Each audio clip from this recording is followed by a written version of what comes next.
So what we'd like to do for the final part here is we've got a little more than 45 minutes, I think, in order to take audience questions. And what I want to do, because we are recording this, is to bring the microphone around to you so that you can speak into the microphone. We can record your question. And so as you're raising your hand and I'm wandering over with the microphone, if we can remember at this point in the afternoon to wait until I get there with the microphone, that would be a wonderful thing. So if we have questions, I'll go over here first.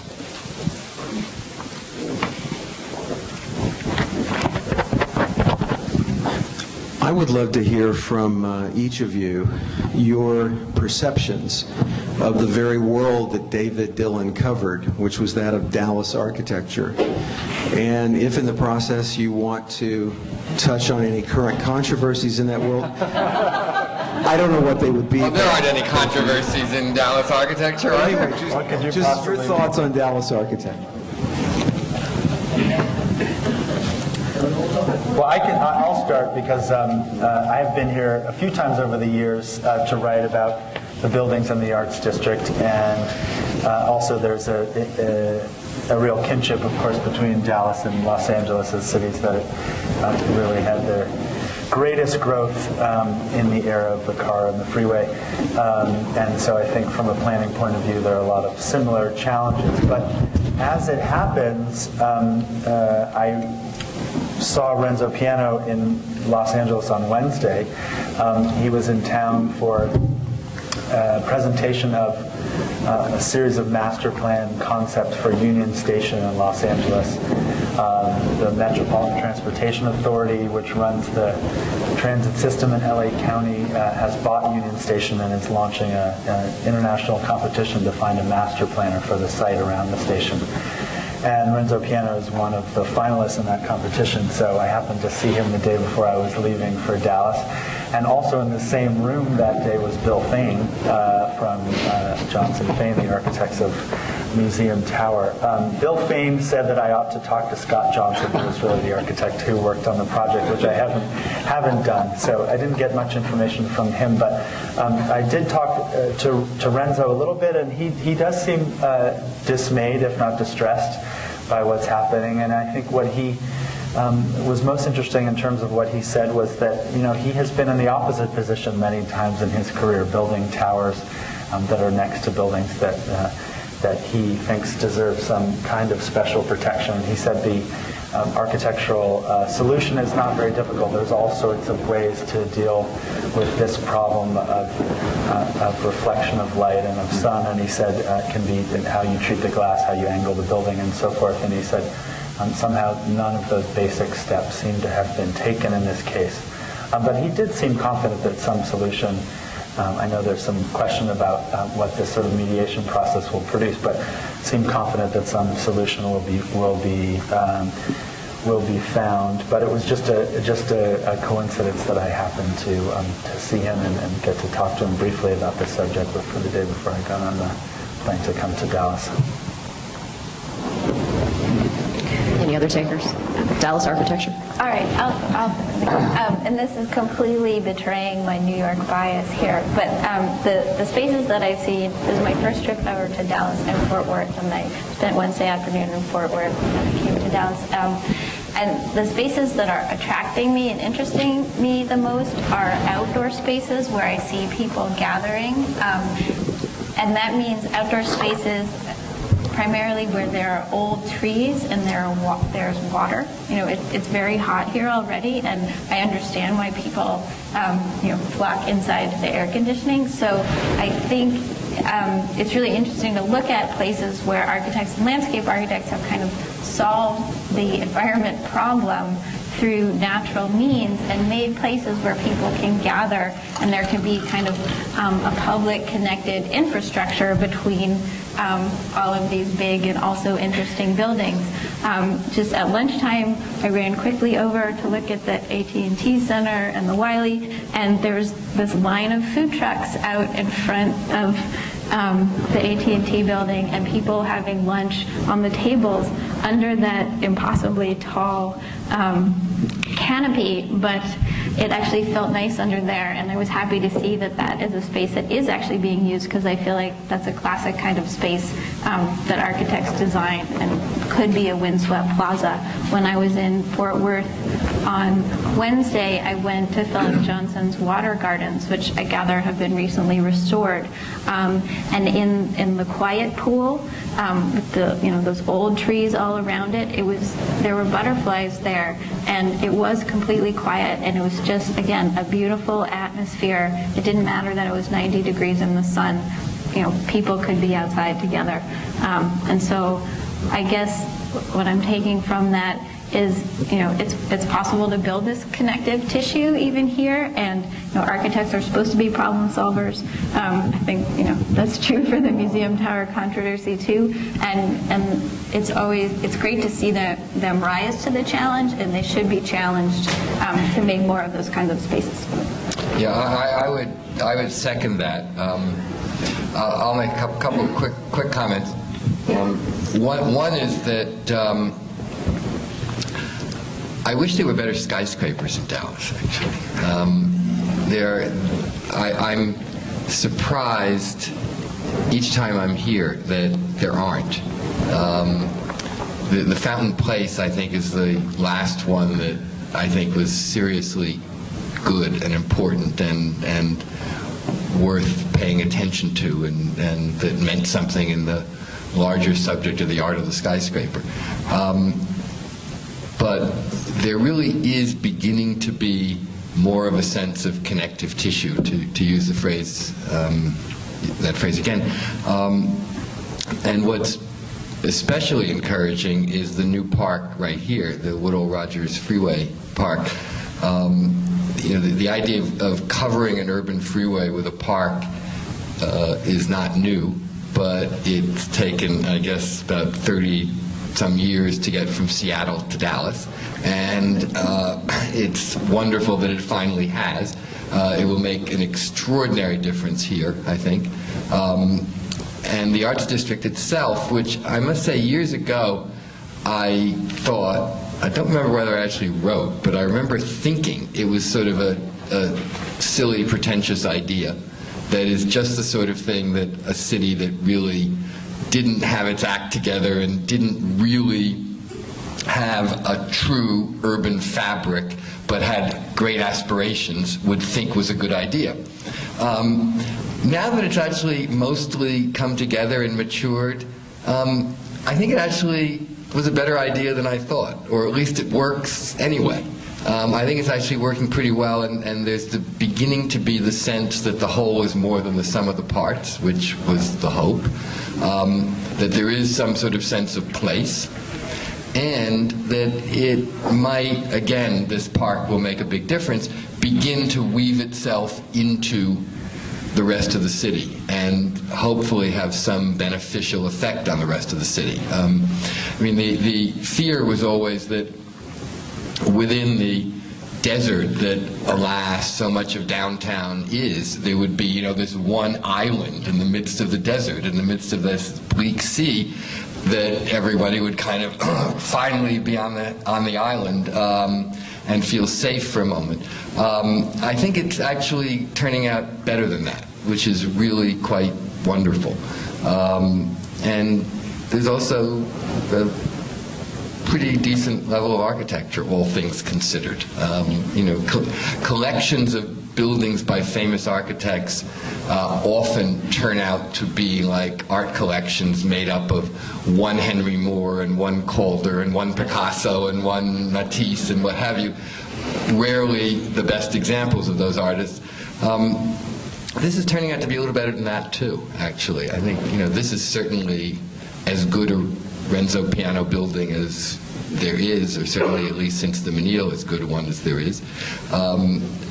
The others aren't quite at this level, but they're mostly pretty good, and together it really is sort of working. So I have to say that it's overall turning out better as architecture than I had thought, and conceptually better than I had thought, and with at least a shooting chance, hope of being woven into the rest of the city.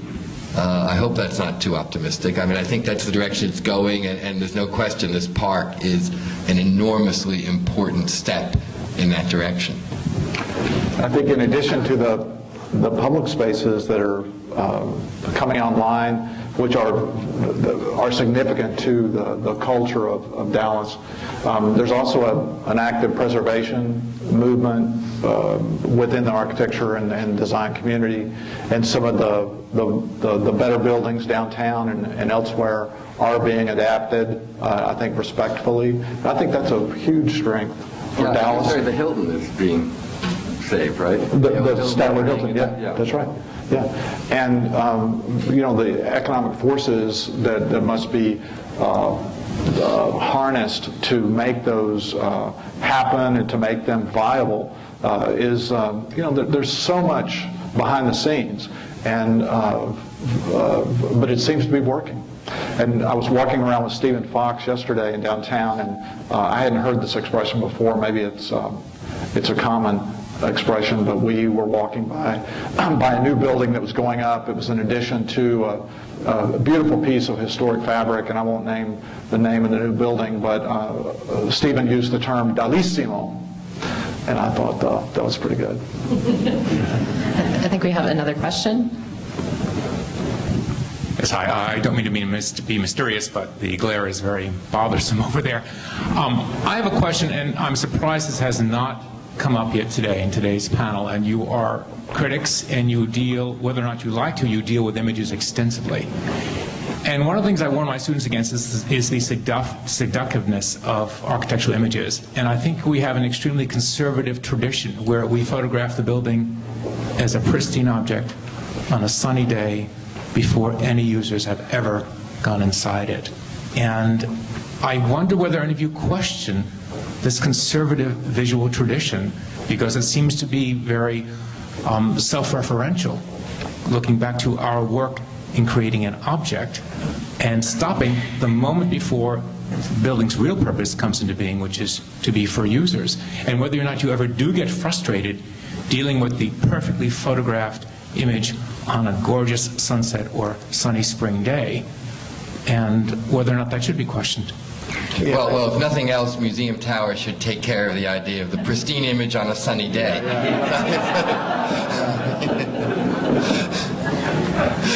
That's right. I mean, you know, the last years at PA, we had a kind of a rule that we didn't write about any building until they'd been up a year.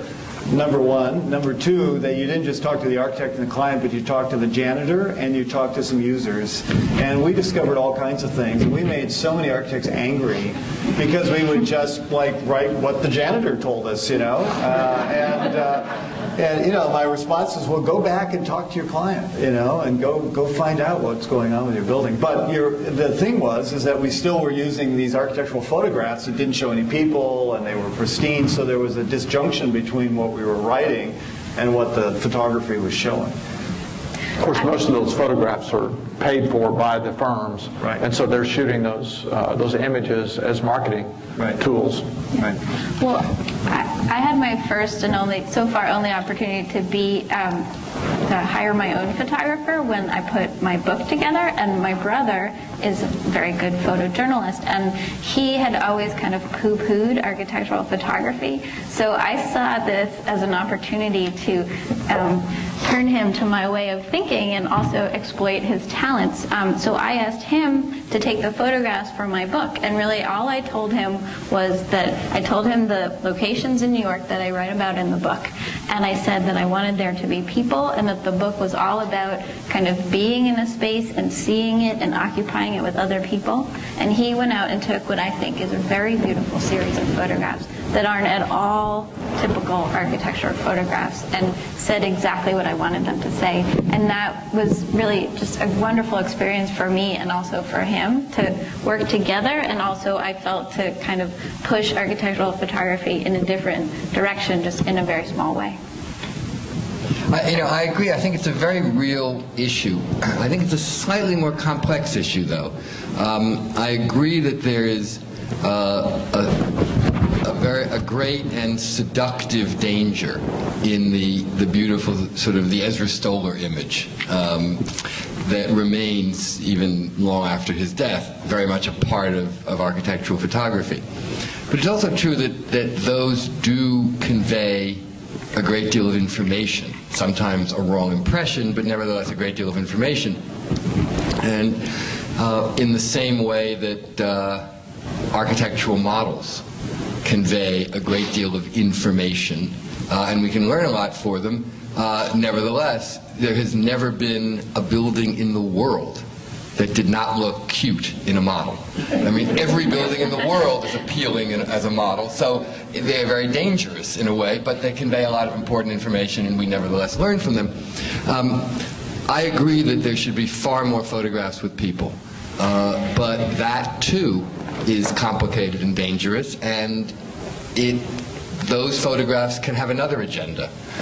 They can be too many people. They can be people in the wrong place. They can be the wrong people. They can they can suggest all kinds of things that may or may not be intended, and can dramatically shift your impression of the building, depending on who those people are, where they're standing, what they're doing, and so forth. And it's very, very difficult, and in some cases impossible, to actually create an image that effectively shows real use as you want to convey and describe it. It's not always, but often very difficult and very, very challenging. I mean, if we think of something like what may be the most famous photograph of a single work of architecture in the 20th century, the great Julius Schulman image of Pierre Koenig's Case Study House 22.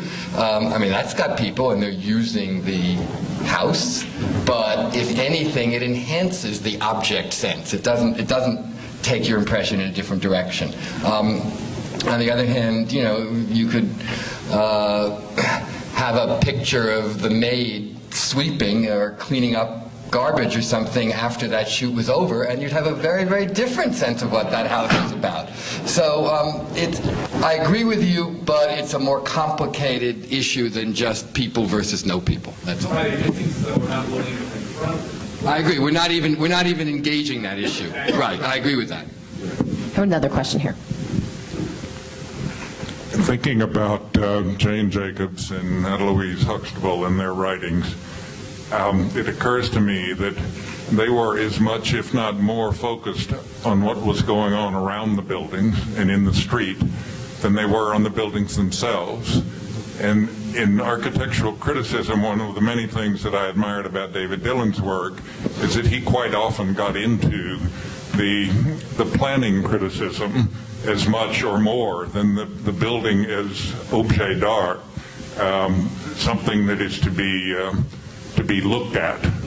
He was more focused on occasion how a building was used and how it interfaced with the adjacent structures. That perhaps the street and the sidewalk were as important as the wall and the roof. I would hope for more of that, because I think our cities are crying out for that. When you look at the successes from particularly the viewpoint of the young people now that are coming to town and choosing their places. In Dallas, where is that? McKinney Avenue, somewhat devoid of architectural monuments, or Knox Henderson, also, where are the architectural monuments there? Bishop's Art Street and Davis in Oak Cliff, where are the architectural monuments there? But those environments have put together density and mixed use in a way that has produced urbanity, that has drawn these young people. And architecture looked at alone as just the structure and the materials and the proportion, to me, is a somewhat lifeless pursuit if we don't look more at the interface of the architectural elements that ultimately produce our built environment. So I'm trying to channel David and say, how do we get more of that, because I miss it. Well, one of the things I admired about Jane Jacobs is that she didn't just observe the street and the spaces between buildings, but she thought about it in terms of economic and ethical models. And, yeah, I mean, what was driving all of this built environment. And you know, the thing about that is that I was going to say in terms of Dallas architecture is that, you know, we are in a profoundly different economy. You know, some of the research we've been doing suggests that by 2020, 40 to 45% of the workforce will be self-employed. And it may be up to 50% by 2030. And so the whole idea of people living in suburbs and commuting to an office may totally disappear.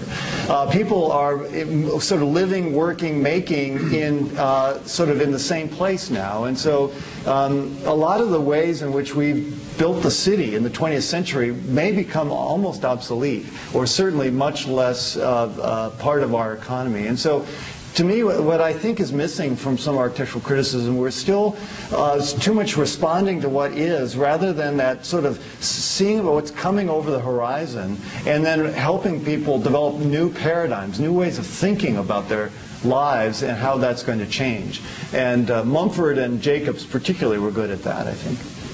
In very opposite ways, They're however. totally opposite yes. I mean, ways. with very different different views. Absolutely. Completely opposing views.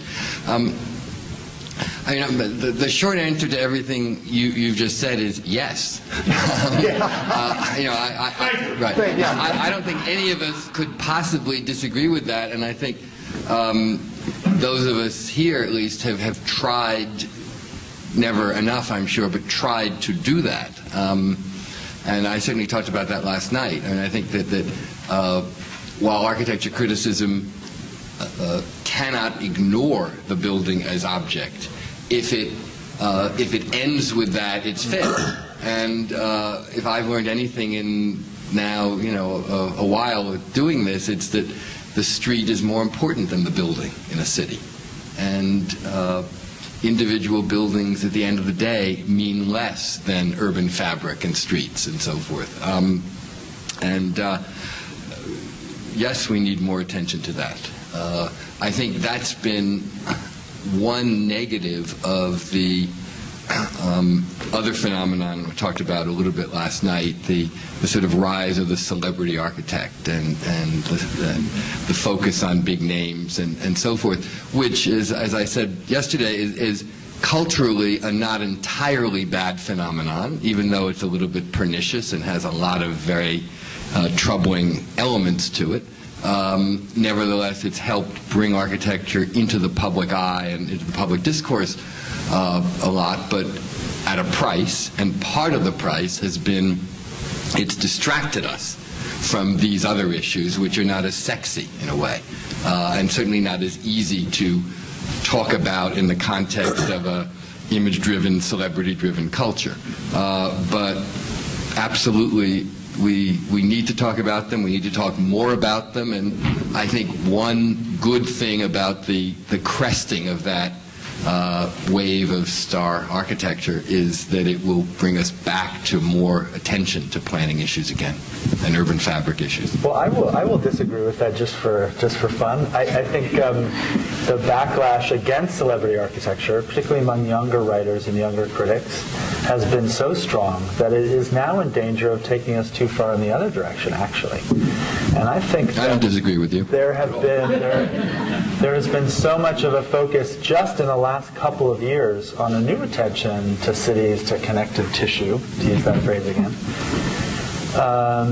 that I'm actually becoming more interested in the individual building again. And when people talk about Ada Louise now, Michael Kilman, for example, the New York Times has talked a lot about Ada Louise as a model because she wrote so much about just those things.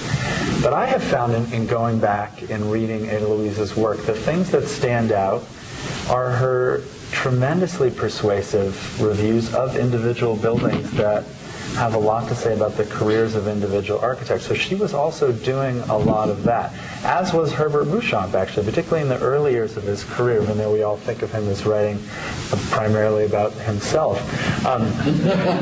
But so I'm actually finding that right now, in the last 6 months to a year, What I'm not seeing enough of is really good reviews of individual buildings, strangely enough, because I think the backlash against this idea has been so swift and so strong that it is in danger of taking the pendulum too far back in the other direction, actually. It's clearly not either or. I mean, Right. it is both. Exactly, Right? exactly, Both. exactly. Right, right. That I agree with, absolutely. I think we've got another question here. Another important role that David Dillon played here in Dallas was as a long-term critic and influential voice. He was a champion of local architects and the small firm. And he remained, I know, disappointed to the end that none of those firms or talented architects here in Dallas have a building in the Arts District or other major public buildings. So my question is there a difference between a regional/city critic and a national critic? And we've got, I think, great examples of both up there. And whereas a city and regional critic can hopefully influence decisions that are made at the local level versus a national critic. So I guess I'm curious, is there a difference between a regional critic and a national critic? And what would that be? Well, I think the most obvious is scope, that you're writing for a specific audience. For me, I was writing for a Texas-based readership. Of course, there were other readers beyond the boundaries of Texas, but you know, I think your audience is. You have to define your audience before you start writing. And I was always writing for a narrower focused audience than a national group. But these guys are writing for it's a mix. You know, one of the paradoxes, though, of what's happening in journalism is actually really local newspapers are doing fine because you can't get that information on the internet. And so actually I think we may find some of the healthiest journalism as being very local because the internet, the rest of it is now international, and the scope is so broad that a lot of good stuff just gets overlooked because it's too broad a scope, to say what you're saying, Stephen. And so you know, I think that you know, trying to generate what is a kind of local culture through architectural criticism in particular places is going to be more important.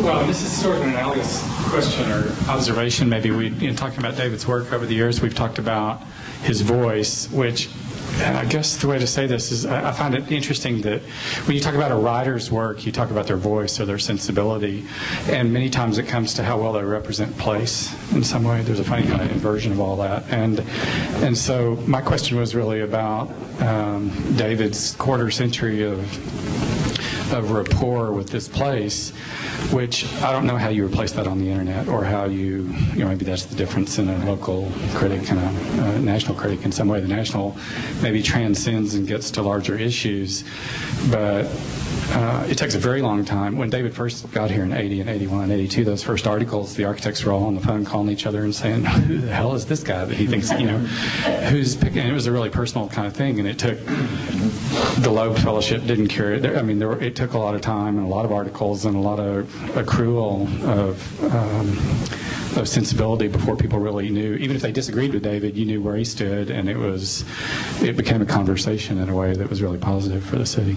I think rapport is a really good phrase, a good word, rapport with place, and I think the longevity of his career is the most impressive thing, that kind of consistent voice over the years. And I think for any of us it's amazing to think about a quarter century writing about the same city in a period when so many other critics sort of have burned bright for a few years and then burn out in one city or another.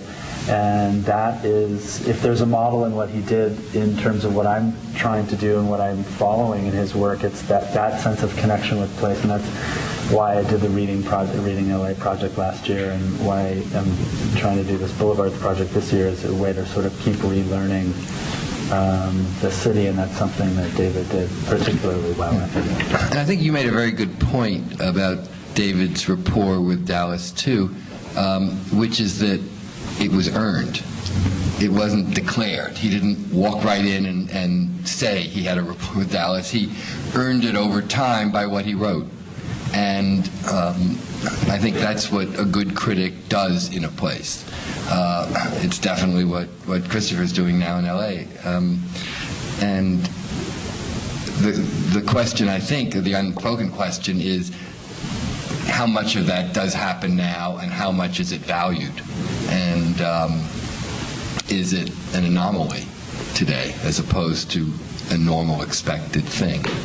I'm not sure. Yeah, and it's too bad, because I think one of the advantages of local criticism is it can get at sort of the fine-grained aspects of daily life, the way, it's sort of architecture with a small a. I mean, one of the problems with the national, international scope of criticism, there's so many sort of capital A architecture projects around, you never get to the kinds of things that Huxtable and Jacobs particularly would write, and Mumford too, when he was at the New Yorker. These kind of, what does it feel like to be at a particular corner? Or the other part about this, which I think is a weakness of the architectural culture, is we tend to judge good buildings as if they do kind of everything beautifully. And I've seen this with years of awards, where in fact a lot of buildings do some things really well. And they would never get published nationally, but they may handle the way they meet the street, or there may be some little innovation that should be talked about. And so I think that's another role for local media. Telescope and a microscope. Yeah. You have to have both, absolutely. Yeah, You have to look at buildings in, I think I said last night, in multiple contexts at the same time, inevitably. It's interesting to think of this question along with the question a few moments ago about the image and pictures, because in fact they both connect in a certain way to the global culture, and the fact that architecture is today too much driven by the sense of the object that has just been dropped into a place, often by the architect who has just been dropped into a place. And so it goes to follow. And then reviewed by the critic who has just been dropped into a place. I mean, there are a lot of situations in which you have architect, critic, and sometimes client all appearing from opposite directions into a place to design, produce, and write about a building that none of them have any ongoing connection to. Really. While holding distance as their right.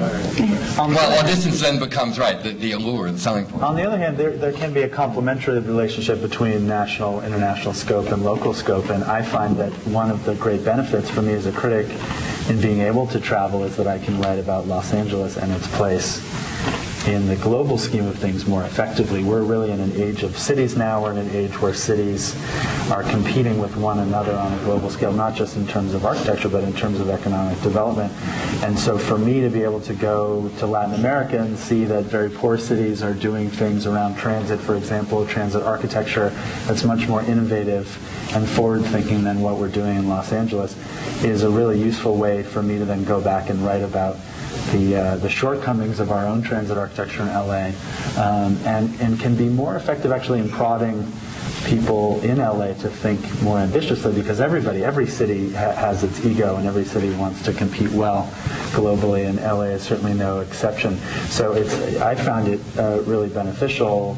None of us have the benefit of travel budgets that are what they were even just a couple of years ago, but that's still one of the arguments that I make to my editors when I'm trying to convince them to send me some places, that it will help my writing about LA, and I think it does. I've got another question here. I'm asking this question as a historian who has relied upon the critics of the past as a primary source, and sometimes think about criticism as critics as almost a reconnaissance are historians. And I'm wondering about the dispersion that you guys discussed earlier, the dispersion of the platform from which you are providing this kind of early history or the beginnings of history. When we no longer can go to the Avery Index and say, okay, well, what did everyone say about this building or this city at this time? Because we don't have those newspapers, or we don't have those, 4 periodicals that are the standard, and we have this dispersed field of discourse. What does this mean for the way that criticism might operate in the future in discussing the past? I think, one of the paradoxes of our time, we have all this information, but this will be viewed as the age of forgetfulness. And we are forgetting so much that, Bill McKibben wrote this book, The Age of Missing Information. We are going to have a period of time where all of this, which used to be recorded and documented in archives, is now evaporating.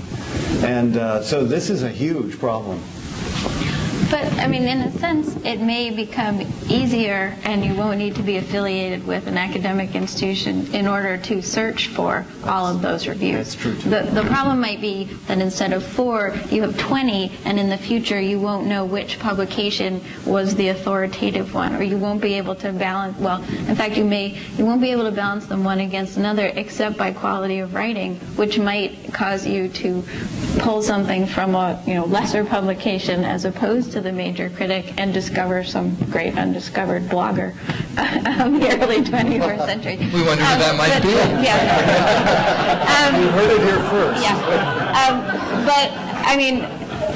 But I agree with you about how important criticism is, and one of my favorite things to do in my own course is to dredge up things like, Lewis Mumford on the Guggenheim and Lewis Mumford on Rockefeller Center, about both of which he wrote about very specifically and perspicaciously, but also sort of wrong in the eyes of history, and it's kind of a good lesson about how if you're a good enough writer, you can be wrong, and it's still very valuable information. And so, yes, I hope that in the future people will continue to look at criticism. I think they're going to have to filter it differently, but it may actually be easier to find than But it I was is also now. talking about the platform. I'm worried about digital media, and it's becoming inaccessible in the future. Well, if you're a blogger. I didn't actually mean myself, both, by the way. Right. Is this blogger's thing still going to be accessible? Exactly. That's, You mean, right. Will it last forever the way the Avery Index stuff? or paper, or Right, that right. paper can. And also, I've been thinking of this just in connection with David Dillon's own archive and the fact that there's this treasure trove of reporters' notebooks, and it sounds exceedingly well organized. And part of this is, I was thinking how different my papers are everywhere, and part of it is my own disorganization, but part of it is also having come into this digital age. So just in terms of my interviews with architects over the years, I have some on cassette, I have some on early kind of digital recorders that are in some corner of my office somewhere, and some on video, some on video on my camera, some on video on my phone, and so forth. So there's so many different platforms, even in terms of the archive and how we're taking notes, as it were. I can already see a doctoral dissertation on discordant media platforms in the archive of Christopher Hawthorne, actually. Good luck. But I was thinking, as you were talking, I realized some of these challenges are already here right now, and I have occasionally been, doing research on this or that, and found things of interest in blogs, things of interest in, let's say, traditional mainstream print, and then just for the sake of convenience, maybe to take on a trip or whatever, printed them all out. And then they sort of end up in a format that looks more or less the same. And suddenly, the New York Times really does look like blog X, Y, or Z when you print it all out and carry it with you. And it forces you to really look at the quality of the writing, which is what determines whether, in fact, it comes through to you or not. It's a very interesting exercise that I didn't even think about till it sort of happened upon me, but it sort of speaks to the point somewhat. Of course, the buildings will still be here. Well, some of them. Some of them. Right.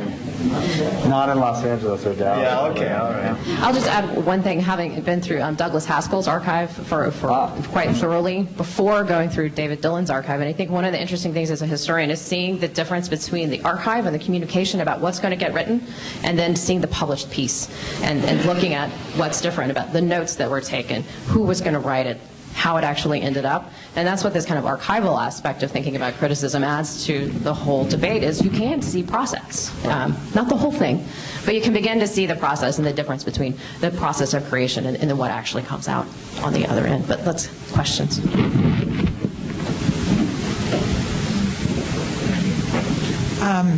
For those of you who write for newspapers or magazines, you have a set number or a limitation on how long your article can be. I would imagine that when you visit these places, especially if they're major buildings, that you have lots and lots of things that you could say or address, and yet there's a limitation. So how does this limitation affect your criticism?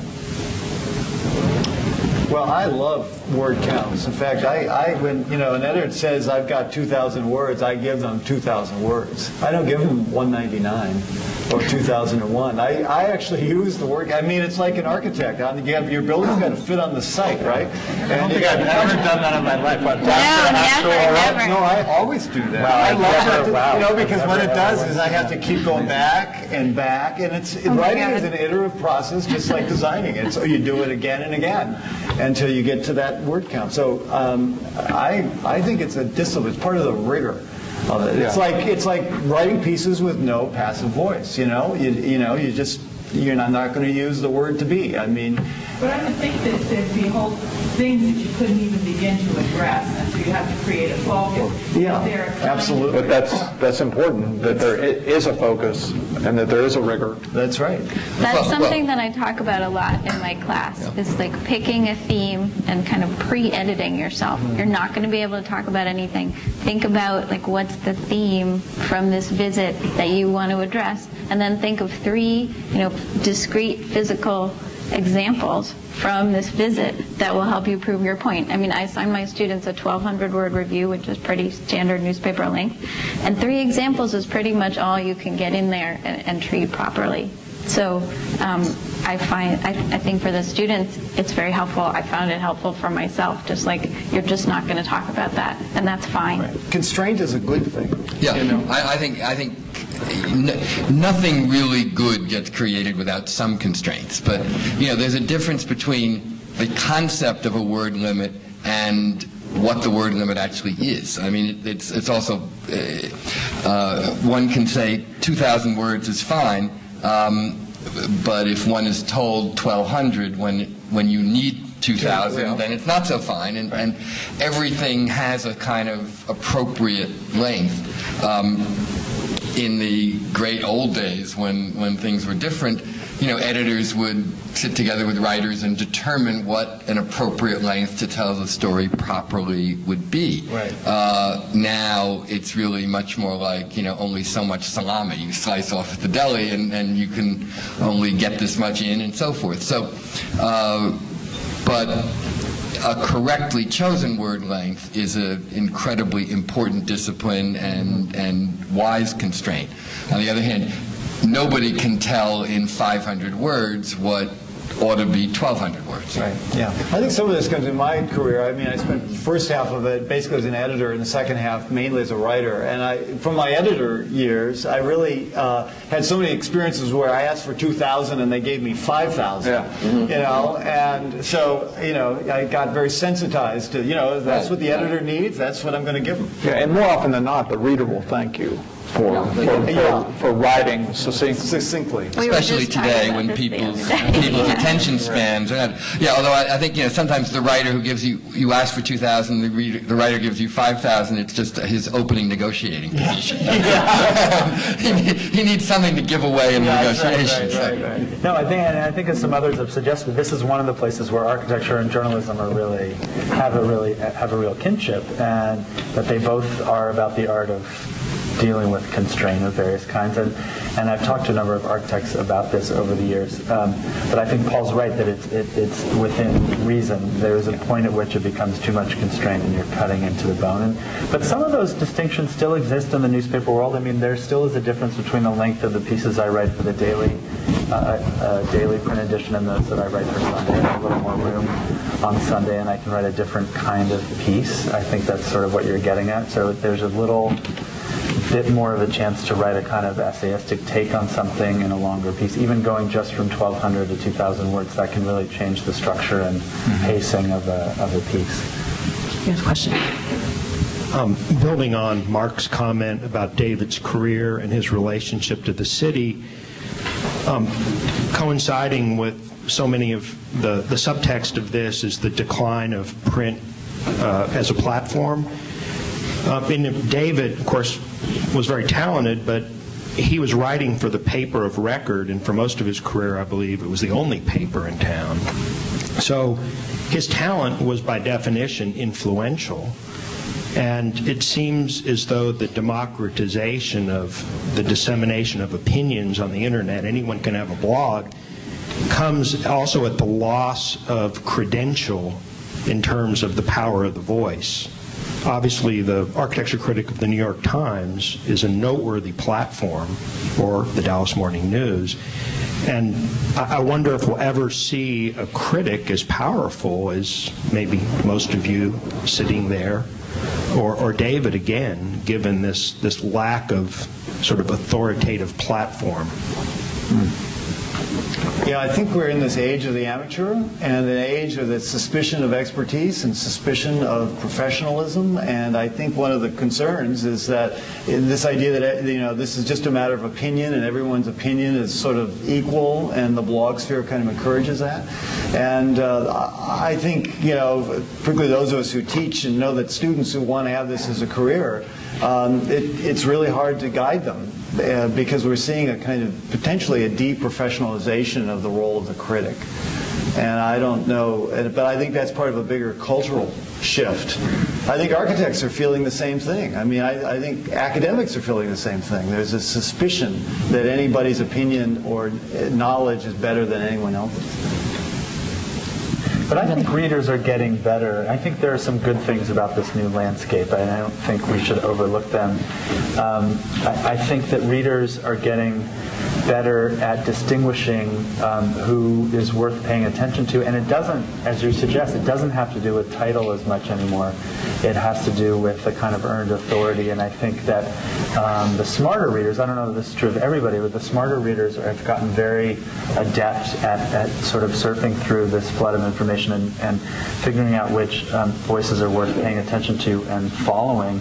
And I think it has opened up the field in some ways that have been really positive. And I think also it's important to say that this sort of relativism, in certain ways, maybe it's because I went to college in the late 80s and early 90s when that kind of relativism and idea was really in vogue academically, that every viewpoint was as valid as every other, and then the sort of digital changes happened which sort of furthered that idea. So we've had, but it wasn't it's not just digital culture that has done that. It's also a kind of philosophical shift in the culture that predated that, and so now we've had a couple of decades to get used to that idea.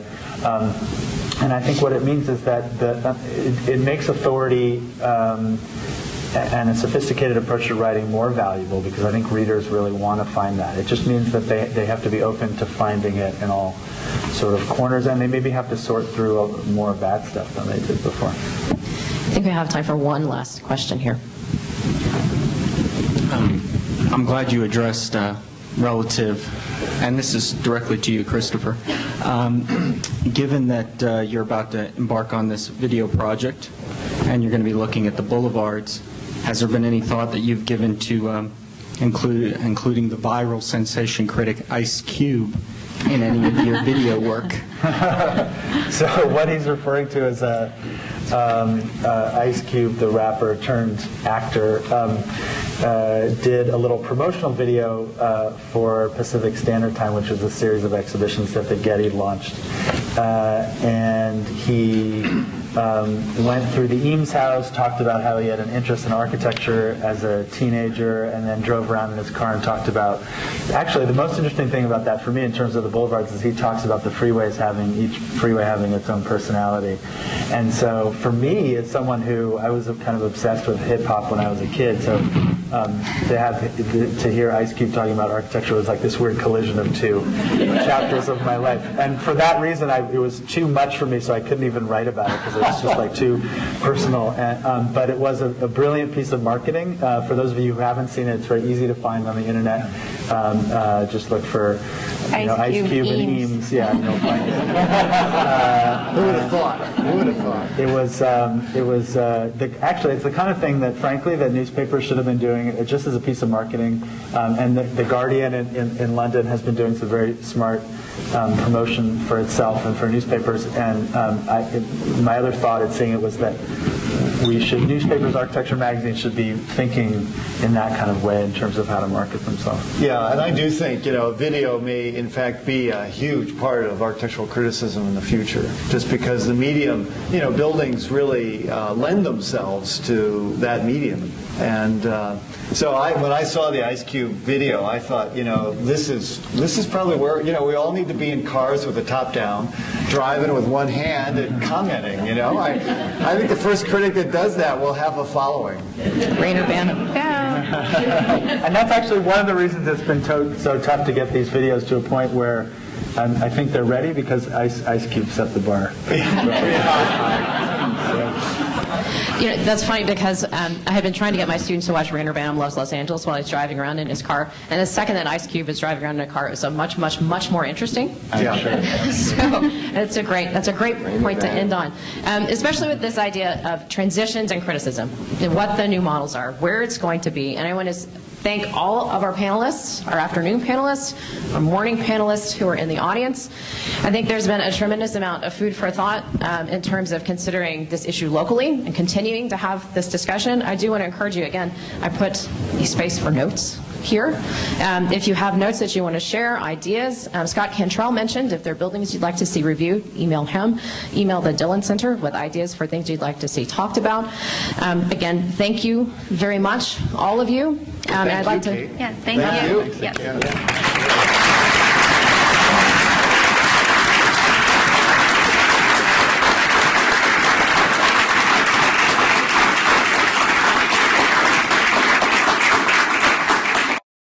I'd like to turn it back over to Don Gatsky for our conclusion here, and for just the last couple of minutes here.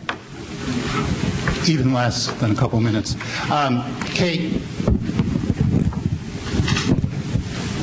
Kate asked me if I would do some closing remarks and maybe summarize things, and I said I would before I thought about what that really meant. And I have taken a lot of notes all day.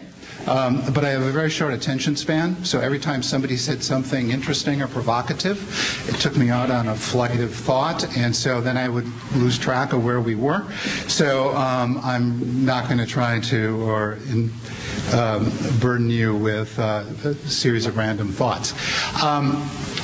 Except I do want to sort of piggyback or reinforce what Tom Fisher said about the change in higher education and the change in the academy. I agree this issue of tenure is too often used as something to insulate you from the world rather than facilitating the engagement in it, which is what it really should do, and it's great. That's its great value. And I think that a number of things in higher education are really in the process of change and flux. For a design school, it's in a way even a bigger challenge, perhaps, because we are quite inwardly focused and professionally and operationally focused on. We also do history quite well. But if history is the story of what has happened, criticism is the telling of what is happening, and that's a change in orientation. But in that environment of change, the Dillon Center is our foray out of the the walls of UT Arlington, out of our academic ghetto, and into the community. And I am very pleased. I think we had a very successful inaugural event here. I'll also mention that we have another research initiative at UT Arlington, the Center for Metropolitan Density. Its mission is the study and promotion and testing of higher density models of development. It is also regionally focused on this area, but like anything else that goes on here, it's the same forces and vectors that are affecting things globally, so it's a matter of being able to act locally but impact globally. So I also want to thank all the panelists, all our supporters, and I want to thank the audience for staying with us for a day and a half. Clearly, I think we picked the right topic to start this out with because we've held your attention for the better part of the day. Same time next year, if the Nash will have us, same place, the second David Dillon Symposium on Texas Architecture. The tentative theme is the city as a network. And now let me leave you with one piece of very practical advice. If you're parked below the DMA next door, they will close the parking gate at 5 p.m. and you will be here tomorrow morning trying to retrieve your car. I asked at the desk and they said they actually closed the gate at 5:30, so we have I did that a little while ago. Okay, thank you very much. Thank you all.